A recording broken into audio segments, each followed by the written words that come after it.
lembrando os irmãos que nós estamos falando sobre um tema que é o tripé da salvação. Arrependimento mais... Qual é a próxima palavra? Qual a próxima palavra que nos leva à salvação? Arrependimento mais perdão. Quando eu propus esse tema, no meu coração, e não é de hoje, ou seja, no mês de outubro, novembro, dezembro, a gente começa a pensar para janeiro, fevereiro e março. Agora, janeiro, fevereiro e março, eu já estou pensando em abril, maio e junho. Então, é assim que funciona a cabeça do pregador. A cabeça do pregador. Eu tenho que me preparar, buscar recurso teológico, conteúdo, ler, estudar e pedir a Deus para falar no meu coração. Quando eu pensei nisso, a abordagem central é paz. É uma igreja de paz. Nós estaremos já entrando em algumas casas da Casa de Paz na 5ª semana de reunião. E a Casa de Paz é a proposta central deste ano da sua igreja. Interessante, queridos, que às vezes as pessoas ficam procurando qual é a missão da igreja, a visão e quais são os valores. Não há nenhum princípio que não seja, parece redundante o que eu vou falar, início. Não tem nenhum princípio que não comece pelo princípio. Compreenderam a minha colocação? Eu não posso começar pelo princípio do fim. Ah, pastor, eu queria saber sobre arrebatamento. Isso é muito importante e nós vamos estudar sobre isso. Eu queria saber se o diabo tem salvação. Isso é legal. Se os anjos acompanham a igreja, porque a igreja... Irmão, tudo isso é importante. Eu não vejo dificuldade de explicar isso para os irmãos. Mas qual é o princípio? A salvação. Esse é o princípio.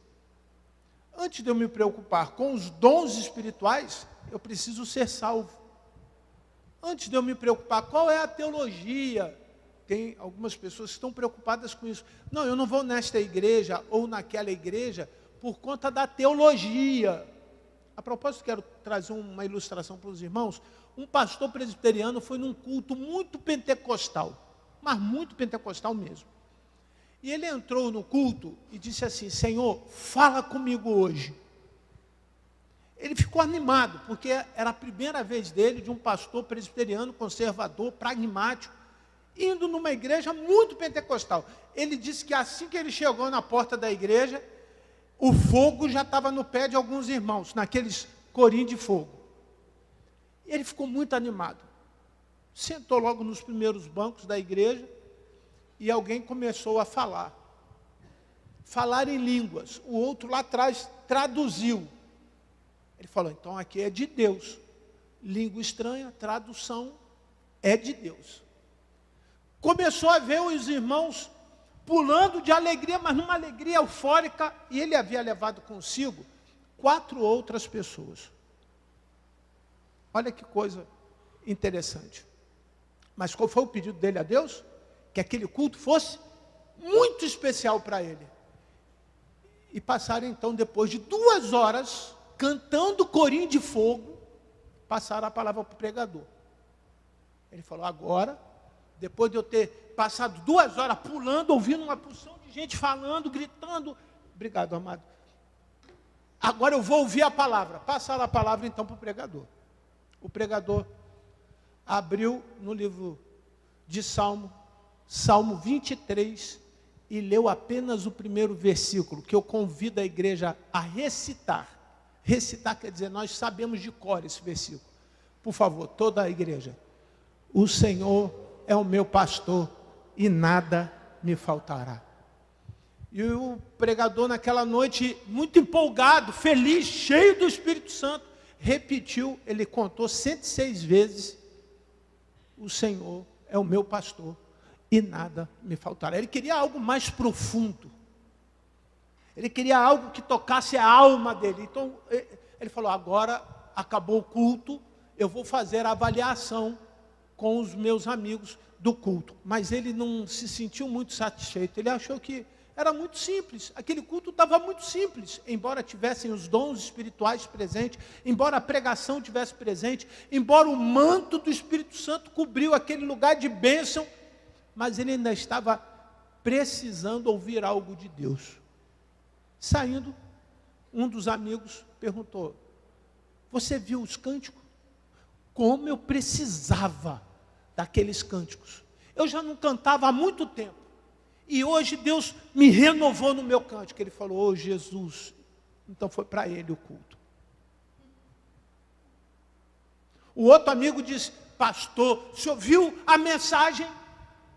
E depois dos 106 vezes que ele ouviu o pastor falando, a única coisa que o pastor falava era o quê?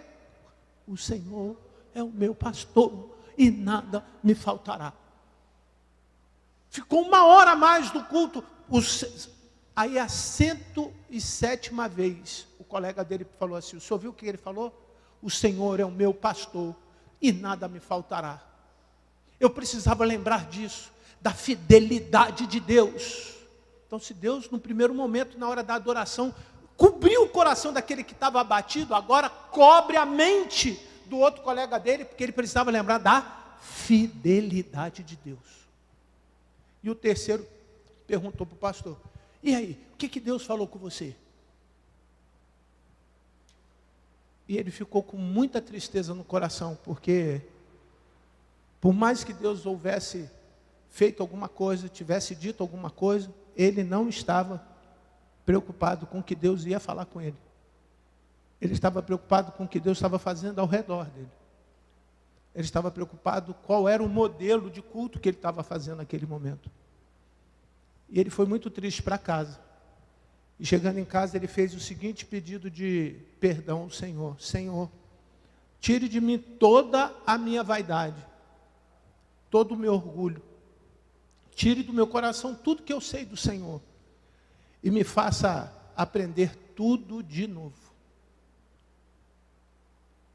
Às vezes nós não conseguimos ver o quanto que é importante nós sabermos o princípio.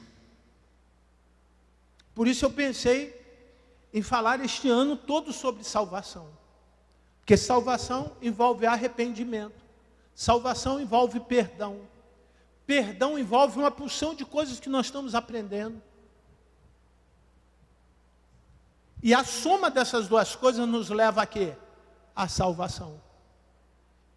No próximo semestre, você vai ver que é o outro S do Evangelho. O Evangelho é construído em cima de 2 S's. O primeiro é salvação. O segundo é serviço. Então, de julho a dezembro, eu vou falar sobre serviço. Não adianta falar sobre reino de Deus para quem não faz parte do reino. A pessoa não entende. Porque o reino de Deus são para os servos de Deus. E servo de Deus tem que ser salvo. Primeiro você é salvo, depois você é servo. Penso que você já tenha aprendido isso.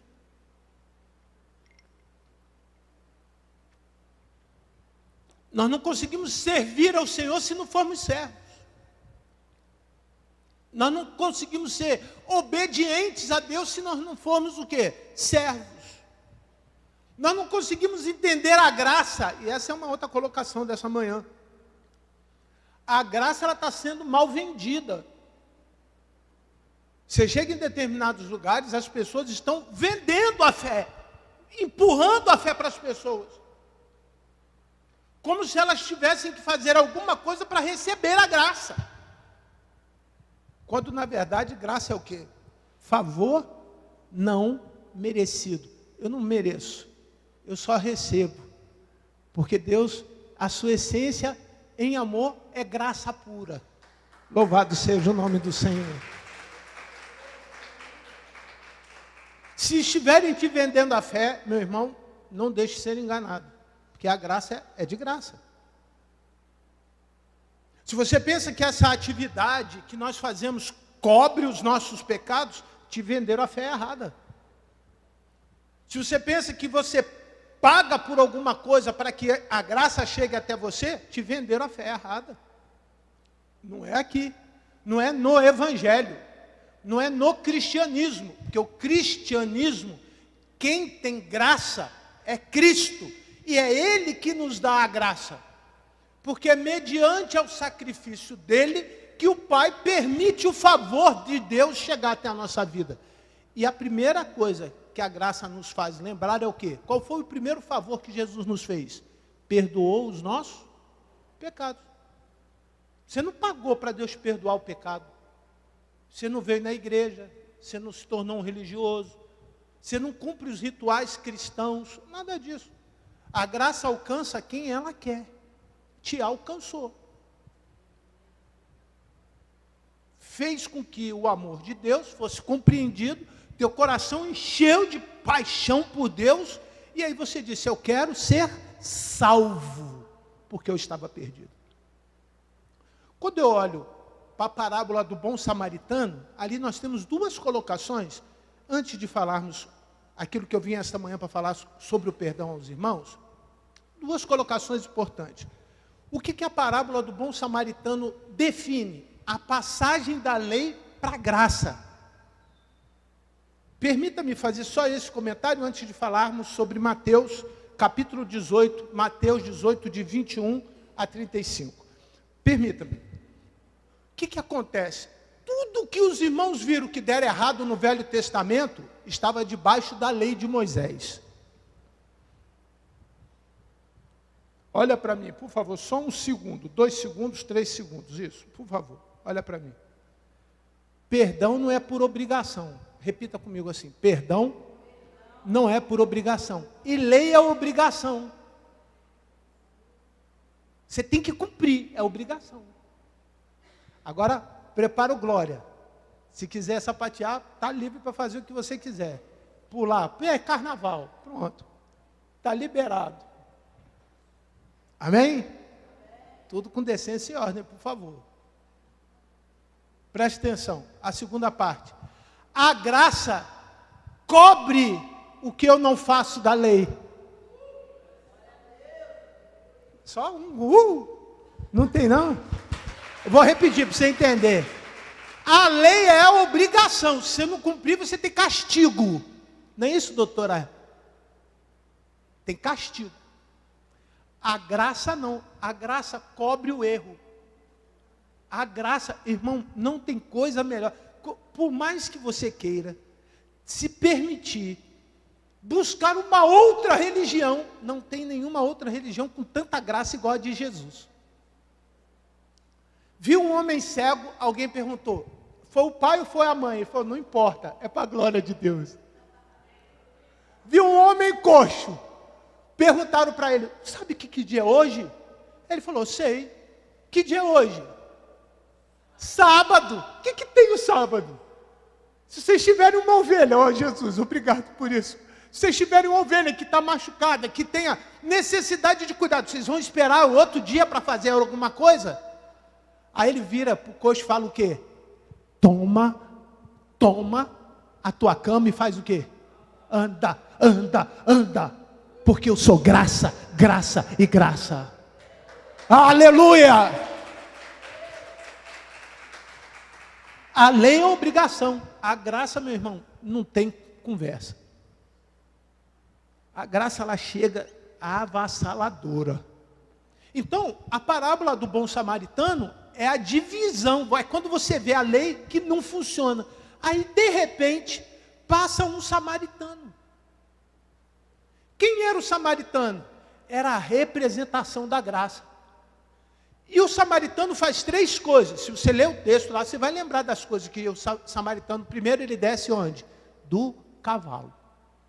O que significa isso? Quem vive debaixo da graça nunca está em cima de ninguém. Oh, Deus do céu! Porque tem uma porção de gente espiritual pisando os que não são espirituais. Tem uma porção de gente com dons especiais humilhando quem não tem dom nenhum. Tem uma porção de gente com profecia, com cura nas mãos, com poder extraordinário de Deus, achando-se que são Deus. Então a primeira coisa, ele desce do cavalo. Segundo, ele pergunta qual é o nome daquela pessoa? Pergunta, qual é o teu nome? Você torce para qual time? Você mora em qual região? Você faz parte de qual grupo? Você foi membro de qual igreja? Foi isso que ele falou? Foi isso? Não, ele desce e nem pergunta o nome, mas ajuda voluntariamente.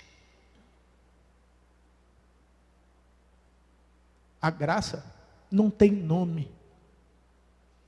Você só sente. Eu sei de onde vem a graça. Eu sei que vem de Deus. Às vezes a gente está tão para baixo. E a gente sente algumas pessoas que estão passando lutas, estão passando dificuldades, estão lá para baixo. Mas no momento que ela se encontra com a graça de Deus, é igual balão.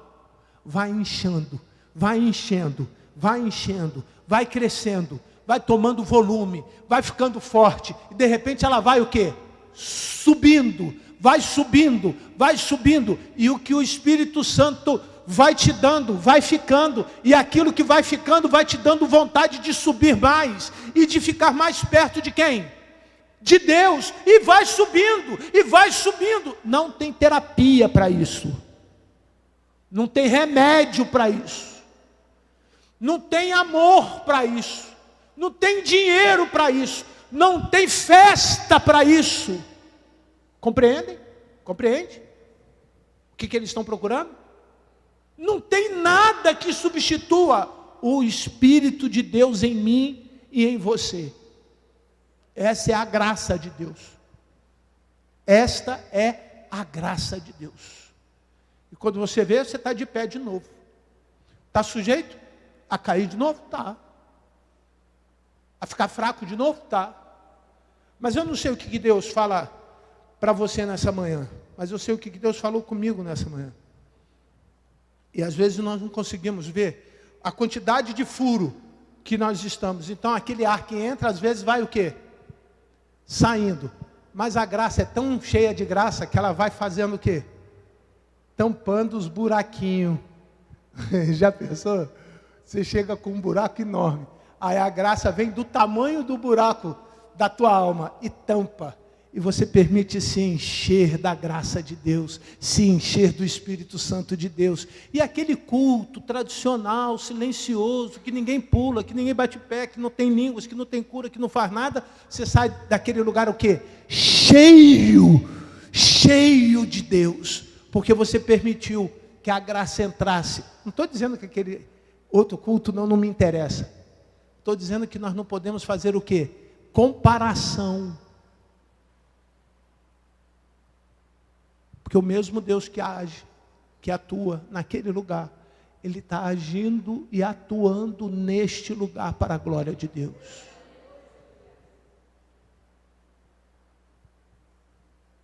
Consegue entender o que o Espírito Santo representa hoje para a igreja?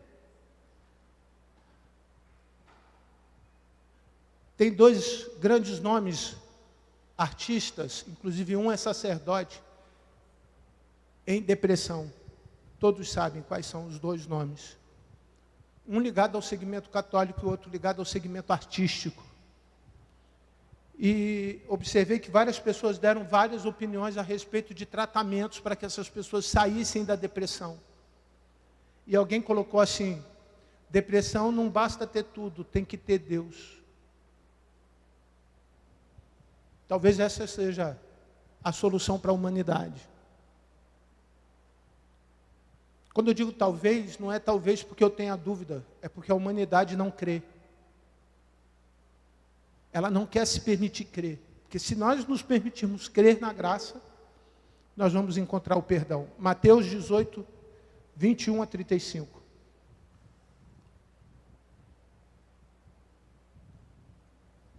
Então Pedro, aproximando, perguntou a Jesus: Senhor, até quantas vezes meu irmão pecará contra mim, que eu lhe perdoe? Até 7 vezes? Isso é o que está na lei. Lembra de uma coisa aqui, rapidamente, antes de passarmos para os versos seguintes. Se alguém te fez mal na lei, você pode pagar mal com mal. Se alguém tacou pedra na tua cabeça, você pode pegar a pedra no chão e tacar na cabeça dele. Ninguém pode falar nada. Se alguém roubou uma vaca tua, tu vai lá no curral dele e arranca a vaca dele. Se alguém arrancou a mão do teu servo, do teu escravo, você vai lá, pega um escravo dele, é o quê? Olho por olho, dente por dente. Jesus, essa é a lei. Se você cumpre, obedece, está lá. Jesus vem falar assim, não é 70 vezes 7 não, irmão. Esse negócio aí está... Você precisa entender. Agora a graça, 22 em diante. Olha como é a graça. Jesus respondeu, não digo a você que perdoe 7 vezes, mas até 70 vezes 7. É coisa pra caramba.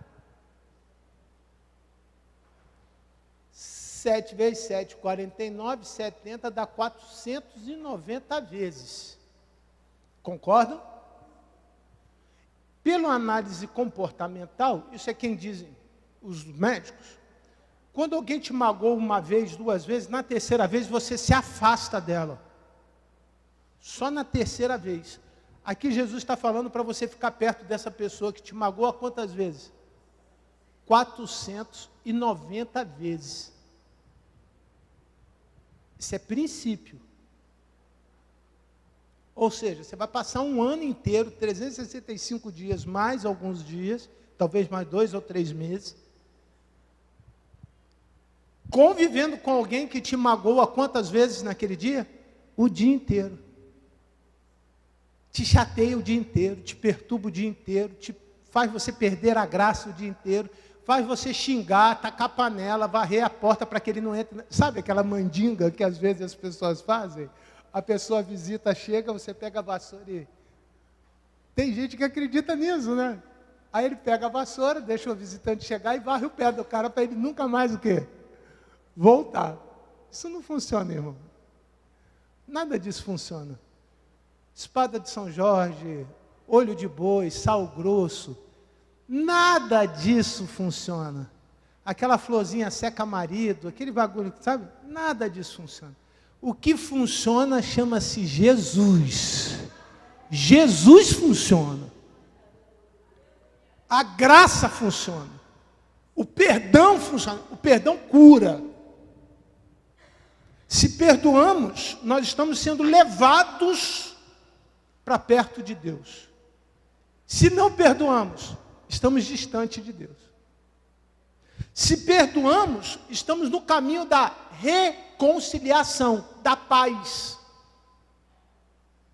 A paz, que deve ser o seu maior alvo. Qual é o seu maior alvo na terra? Ter paz.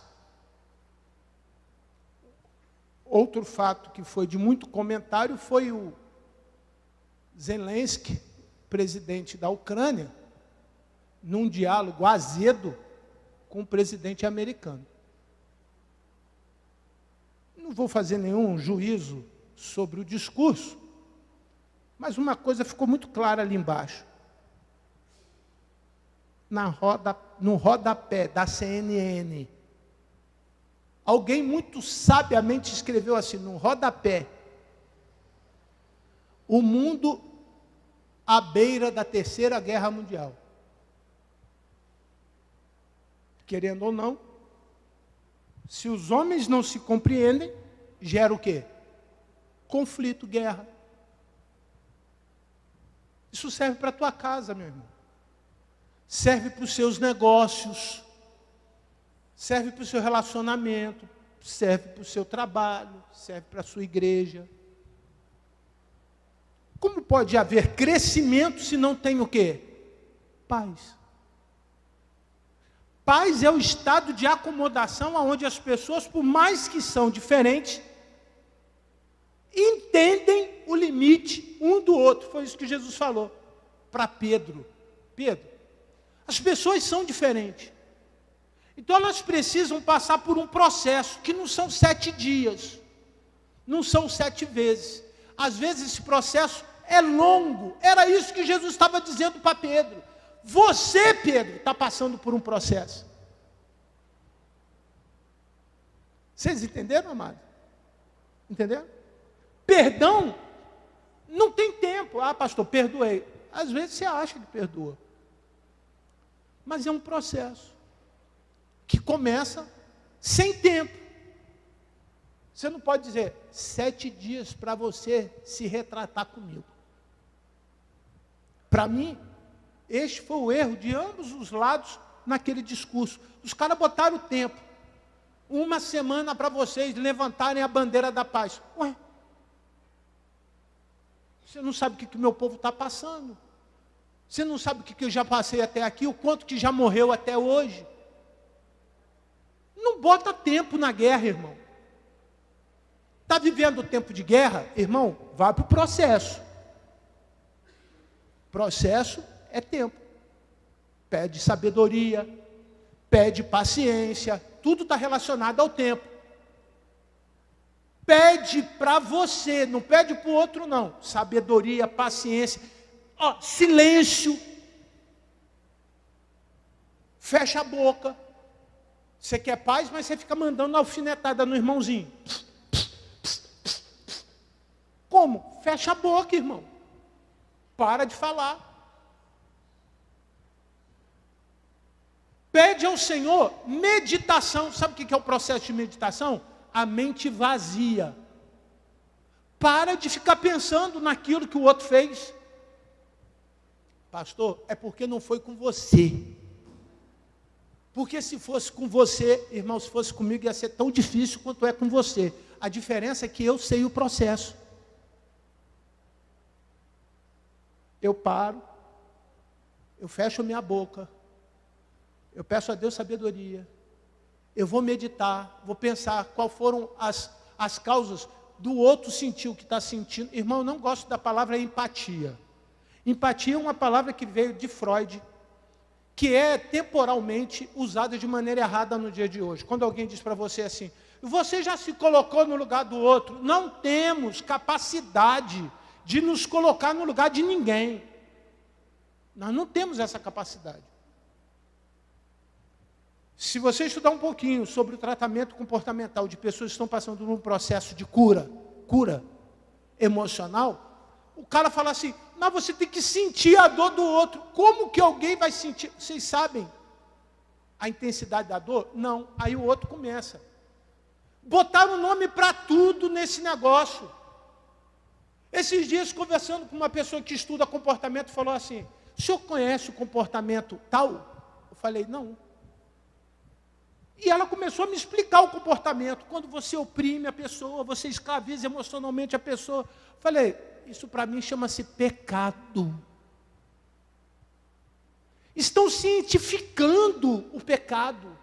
Estão racionalizando o pecado. Estão dizendo para o pecado assim, não, isso é trauma da infância, por isso ele é assim. E é porque ele foi abusado, é porque ele não teve carinho, ele não teve acolhimento, ele foi abandonado. Irmão, pecado é pecado. Quando eu não respeito o outro, isso é o quê? Pecado. Nós vivemos numa geração, essa meninada aí, que não dá gosto, não respeitam ninguém. Não respeita ninguém. São gerações que ou fumam maconha, ou estão no tráfico, ou estão fazendo as duas coisas para resolver um problema que só Jesus pode resolver. São pessoas que saem deste universo, vêm para a igreja com os mesmos problemas. Abuso, abandono. Passaram por tudo no mundo, ex-tudo, ex-isso, ex-isso, ex-isso, ex-isso, ex-isso. Aí chega na igreja, ele acha que está curado.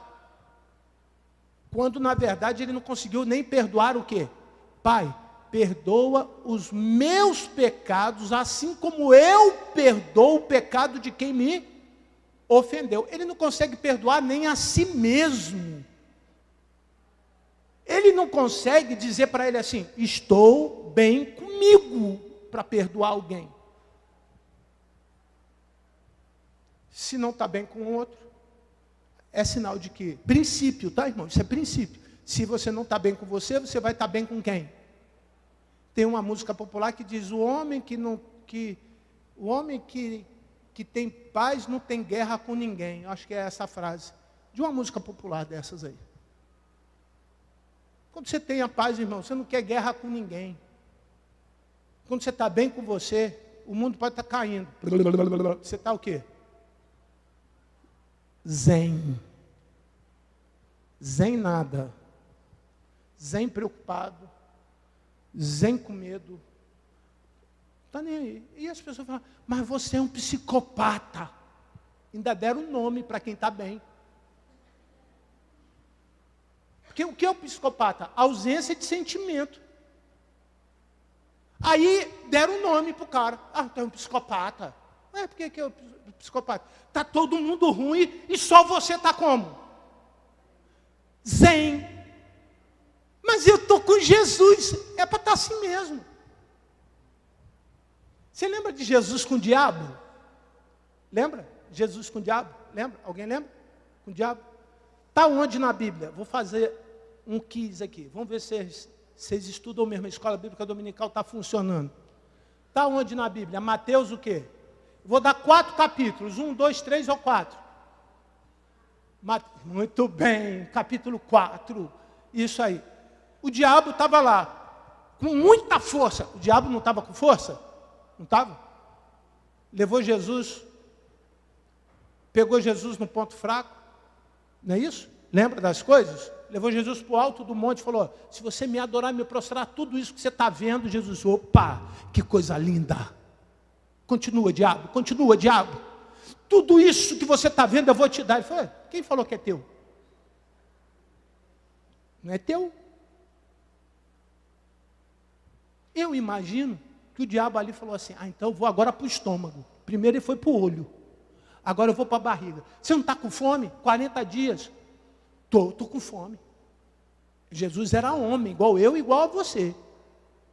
Então se você me adorar, eu vou te dar pão. Aí Jesus disse: e quem disse que só de pão vive o homem?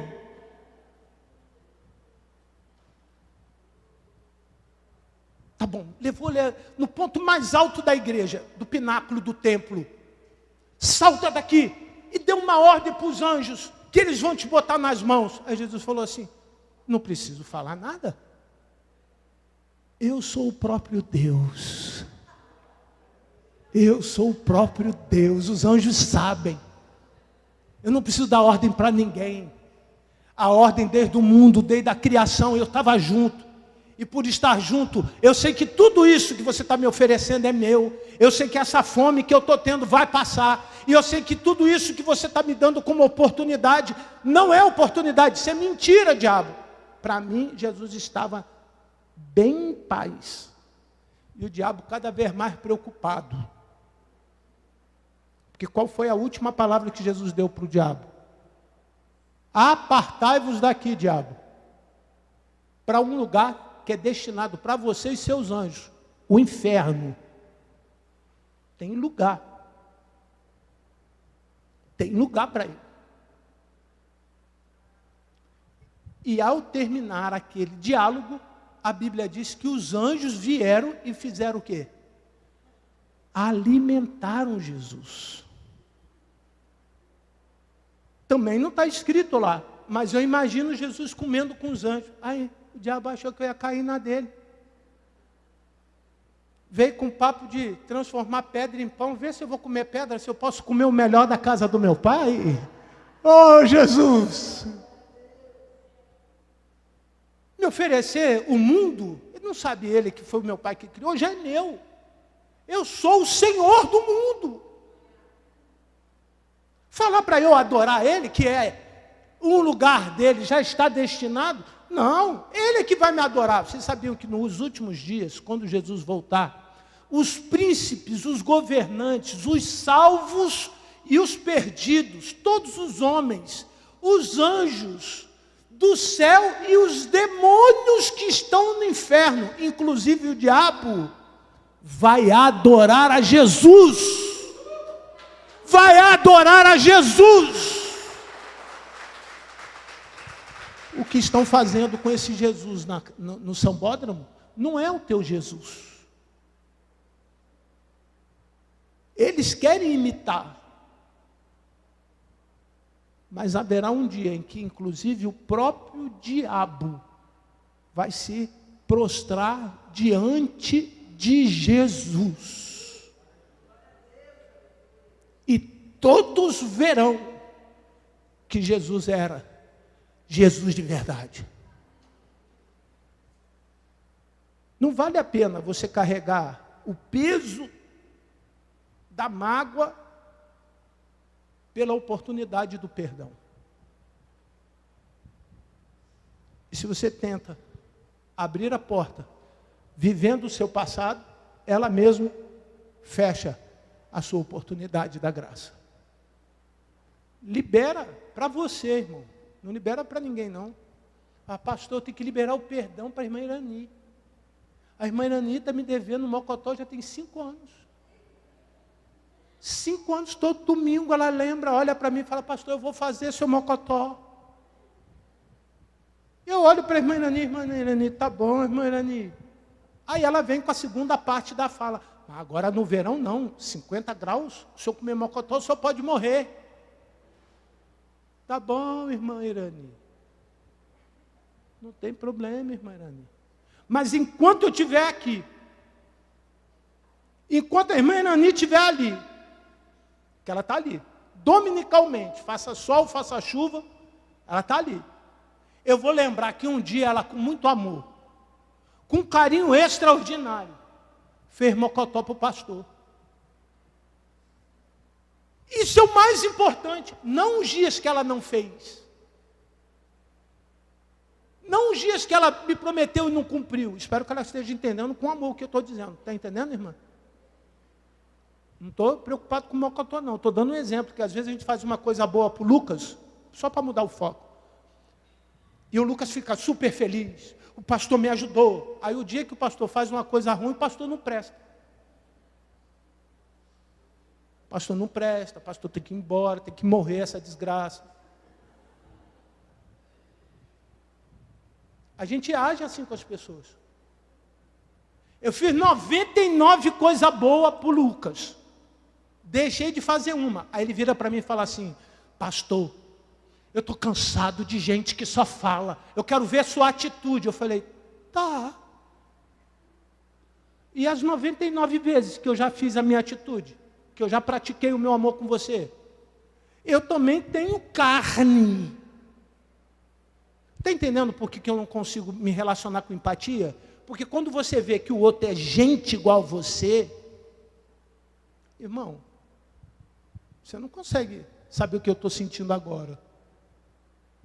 Você não consegue sentir o que está mais próximo de você está sentindo agora. Mas quando você entende o processo, você fala, é isso. Ariano Suassuna disse que ele é mentiroso por natureza. E ficou mais ou menos uns 15 minutos, eu tenho esse vídeo, depois vou passar para quem desejar, achei muito interessante, ele explicando por que ele é mentiroso por natureza.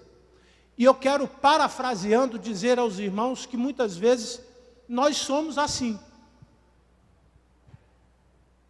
Nós somos assim. Falamos sempre a metade da verdade. Nós nunca temos coragem de falar a verdade inteira. Quer ver uma frase que simboliza isso? Quando você acaba de falar, você pergunta para a pessoa assim, tá bom? O que a grande maioria das pessoas responde? Tá. Mas no fundo, não tá. Você fala, outra frase comum. Resolvemos os nossos problemas? E a pessoa, querendo botar ponto final na discussão, diz o quê? Resolvemos. Ela vira as costas, é como se nada tivesse acontecido. E ele vem explicando que uma certa vez, um mentiroso chegou numa cidade e perguntou aonde tinha água. E era uma cidade do sertão. Na década de 80, antes de alguns governos venderem que iam botar água lá no sertão, não tinha água mesmo, não tinha mesmo água. Passavam anos e anos e anos em lugares seco, seco, seco, e não tinha o quê? Uma gota de água. E aí o mentiroso perguntou a alguém daquela cidade onde tem água, e a pessoa falou assim, naquele poço. O mentiroso foi até o poço, pegou a carretilha, botou a caçamba, jogou para dentro do poço e ouviu um barulho assim. Plá! Puxou e não tinha o quê? Água. Ele indignado, pegou de novo a carretilha, soltou, já com raiva, a caçamba bateu lá embaixo. Qual foi o barulho? Plá! Subiu, não tinha água. Pela terceira vez ele queria saber se realmente não tinha o quê? Água. Pá!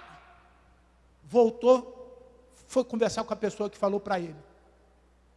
Vem cá, você me falou que era lá naquele poço que tinha água e não tinha poço, não tinha água. Por que você falou isso? Aí o cara que deu o destino de onde tinha água para ele, falou assim, é assim que é a vida de um mentiroso. Engana por um tempo, no final, sempre volta o quê? Vazio.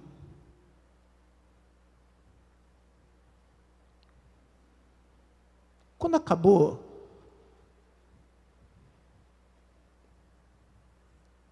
eu falei, Deus, às vezes eu vou para a tua casa em busca de água, jogo a caçamba, e sei que lá, aonde nós estamos, é cheio de água. Amém? Amém? Concordam com isso? Mas quando eu puxo, eu volto vazio.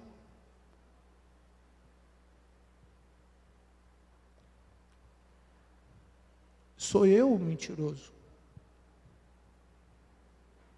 Eu não quero mais estar no poço, com o direito de beber a água, podendo sair daqui cheio da graça, voltar vazio. Eu quero voltar cheio. Aí o Espírito Santo falou assim, comigo. Mateus 18. Olha por que isso acontece com muita gente, na sua igreja e no resto do mundo. Olha só, versículo 23.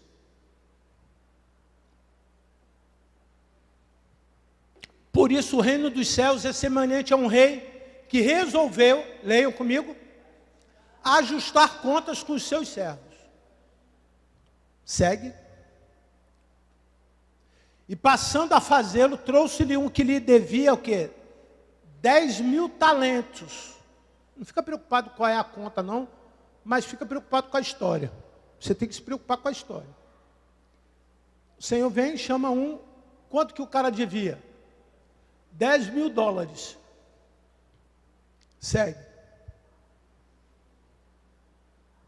25, varão. Não tendo ele, porém, com que pagar, o senhor desse servo ordenou que fossem vendidos ele, a mulher, os filhos e tudo o que possuía, e que assim a dívida fosse paga. Como é que você paga a sua dívida quando você não consegue perdão? Com a sua família. Olha que coisa absurda. Quando você leva essa vida sem perdão, a primeira ação é dentro da tua casa. Leu ali? Está lendo lá? Conseguiu ver? Consegue compreender? Tendo ele, porém, com que pagar, não tinha como pagar, o Senhor desse servo ordenou que fossem quê? Vendidos a mulher, filhos e tudo que possuía. Como que você paga? Como que a Bíblia está dizendo que Jesus falou que a pessoa pagava? Com a família. Tua família está sofrendo, irmão? Teus filhos estão sem destino? Sua vida financeira está lá no poço sem água? Você tem convivido na igreja, eu devo estar aqui de 27 anos até 55, são 33 anos, eu estou aqui, neste lugar aqui, falando para os irmãos que estão aqui. Tem 4, 5 gerações de gente aí dentro da igreja. Essa é a pior geração da igreja. Uma geração que é só tela. Tela, tela, tela, tela, tela, tela, tela, tela, tela. Se der a Bíblia e mandar ele abrir no livro de Amós, o cara não sabe quem é Amós. Amós ele vai achar que é uma nozes de dezembro, sabe aquele negócio de dezembro? Não tem? Tem a nozes de Pará, tem a castanha e passa Amós. Ele acha que é aquele carocinho mais pretinho. O que é Amós? Amós é aquele negócio que a gente come em dezembro. Uma geração fraca. Uma geração desobediente. Uma geração que não tem nem um pouquinho de amor com as coisas de Deus. Tem com a imoralidade. Tem com a maldade. Você vê que são pessoas que estão tendenciosamente ligadas a isso.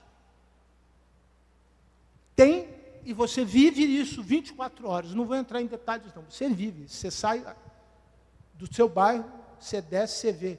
Você não vê um idoso, pode achar, acima de 60 anos, fazendo o que os de 15, 16, 17 estão fazendo. Estou errado? Estou errado? Estou em outro mundo? Não. Graças a Deus. Estamos falando a mesma coisa. Então, primeiro lugar onde atua é na tua casa, na tua família. Quer mudar isso? Quer mudar isso? Querem? Desejam mudar isso? Verso 26. Lembra que tem alguém cobrando o quê? A dívida. Então o servo, caindo aos pés dele, caindo aos pés do Senhor, implorava. Por favor, leia comigo. Tenha paciência comigo. Pagarei tudo ao Senhor. O que quem deve fala para o credor? Você apostou em mim, você me deu o crédito. Eu, de alguma maneira, não consegui te pagar, mas tenha paciência comigo. Eu vou pagar. Verso 27. Então o senhor daquele servo compadeceu-se, mandou-o embora e fez o quê? Falou, está perdoado. Vai embora, pode ir para casa. E eu imagino a alegria, tu já imaginou você pegar com um agiota $10.000. O agiota vem toda semana, igual com aquele carnezinho da Casas Bahia, te cobrando só o juro.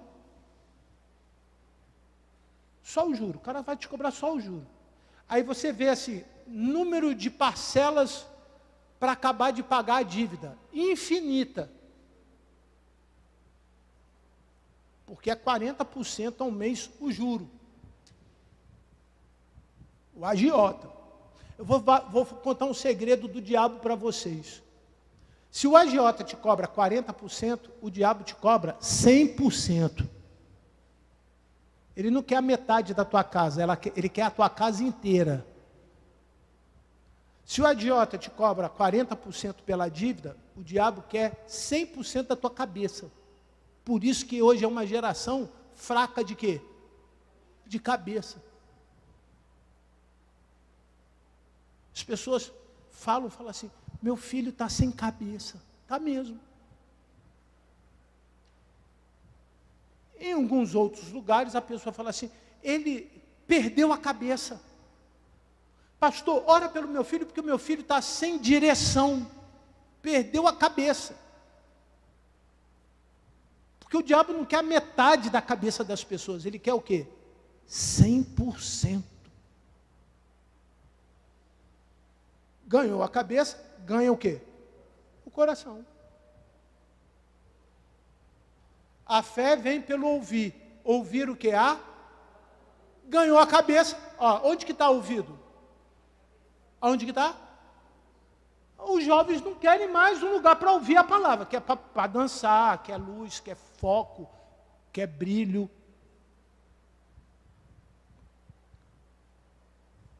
Não querem estudar a Bíblia. Estudar a Bíblia é chato. Estudar a Bíblia é para velho. Orar, pastor, orar, nem pensar. Negócio de monte de azeite, acordar às 6 horas da manhã. Monte. Eu já subo a escadaria para ir para minha casa todo dia. Beleza, mas você sobe orando? Você sobe cantando? Você sobe testemunhando? Você sobe dizendo para aquelas pessoas que estão lá que Jesus é contigo? Com certeza não. Com certeza não. Consagração. Pastor, não tem mais negócio de consagração não, agora é célula. Eu concordo com a metodologia, desde que ela seja baseada na palavra. Concordo. Mas às vezes nós queremos célula para ir para o cinema, para ir para o jogo, para ir para a festa de 15 anos, para brincar de jogo de tabuleiro, para jogar videogame na casa do irmão. Tudo isso é lícito. Tudo isso faz parte dessa vida social que a igreja tem que ter. Eu aposto numa igreja social. Quem quiser ler um bom livro, leia O Cristianismo de Karl Marx. Você vai ver o que é igreja social. Só para os que gostam de ler. Não tem nenhum maior sociólogo do que chamado Jesus. O cara pegou 2 peixes, 5 pães e fez o quê? Fez o quê? Maior programa público de distribuição de renda e alimento. Certo? Certo? Pegou 2 peixes e 5 pães, mandou 5.000 pessoas sentar, falou, agora vocês vão comer. Não é com cartão pé de meia, não. Não é com Bolsa Família, não. Não é com Vale Gás, não. Vocês vão sentar e vocês vão o quê? Comer. A Bíblia diz que quando eles acabaram de comer, sobraram 12 cestos de comida. Não teve maior sociólogo do que Jesus. Não teve. Um ex-presidente da República, chamado Fernando Henrique, que era sociólogo, doutor em sociologia, entre outras coisas, pela USP em São Paulo, afirmava em uma das suas falas o seguinte: o Brasil, para ser Brasil, precisa de um Deus que seja brasileiro. Que aqui tudo que você planta faz o quê? Você pega a sementinha de chuchu, joga na beira do caminho, que volta daqui a 3 meses, você tem o que lá? Chuchu. Pega a sementinha de abóbora, joga no meio do caminho, não precisa fazer mais nada. Daqui a 2 meses, porque é de 2 em 2 meses que ela cresce, fica boa para comer, tem o quê? Abóbora. Tu pega uma vaca magra, larga no pasto, não precisa queimar não, igual esses montoeiros de fazendeiro fazem maluca, isso é crime ambiental. Ela come, depois ela volta gorda, você tira leite, faz uma porção de coisa, mata, vende a carne, não dá nada, você não tem gasto nenhum com isso. A terra que nós estamos, se você parar para pensar, eu sempre tive esse projeto, Deus nunca me permitiu realizar, eu não sei porquê. Aqui atrás da Mineira, começa o limite do cemitério do Catumbi. Sabe onde eu estou falando? Ali, inclusive é limite com uma outra comunidade. Se você pegar a parte de cima, onde normalmente jogam lixo, jogam corpos, e jogam baú, jogam mesa, jogam sofá, e fizer uma grande horta comunitária, irmão, vai dar alface desse tamanho. É só plantar. Só plantar. Pega a cenoura. Cenoura você pega a sementinha. Distribuição gratuita no SEASA. Vai lá, Programa de Reflorestamento do Estado do Rio de Janeiro. Você pega a cenoura e joga. Daqui a pouco vai estar dando o quê? Cenoura. Pega tomate. Jesus, pastor, o que isso tem a ver com perdão? Jesus falou, olha, vocês estão comendo mal porque vocês estão desperdiçando o que o Pai deu para vocês de graça. Norte, Nordeste e Noroeste do Rio de Janeiro era para ser um dos maiores produtores de hortaliças do Brasil. Vou repetir, do Brasil. As pessoas estão ignorando que a terra onde nós estamos é boa. Porque é uma geração que não consegue entender a graça. Se você entender a graça, você vai entender. Eu me perdoo, eu perdoo o outro, e eu recebo o perdão de quem? De Deus. E eu paro aqui, porque a sua dívida em Cristo, nesta manhã, já foi perdoada. Você que crê nisso, diga amém. Pai, muito obrigado, Senhor, porque nós sabemos o quanto que é importante nós sentirmos essa paz, essa alegria, que nos liberta. Esta é a magia da Tua palavra. É o que encanta, é o que traz nobreza, porque nós éramos pecadores e ainda sendo pecadores, nós somos atraídos pelo Teu amor. E estamos ligados ao Senhor pelo Teu amor. Nos cure, Senhor. Nos faça um pouquinho melhor hoje. E que a graça, a paz, o amor de Deus, o Pai, a comunhão e a consolação do Teu Santo Espírito se façam presente neste lugar hoje para todos sempre. Amém.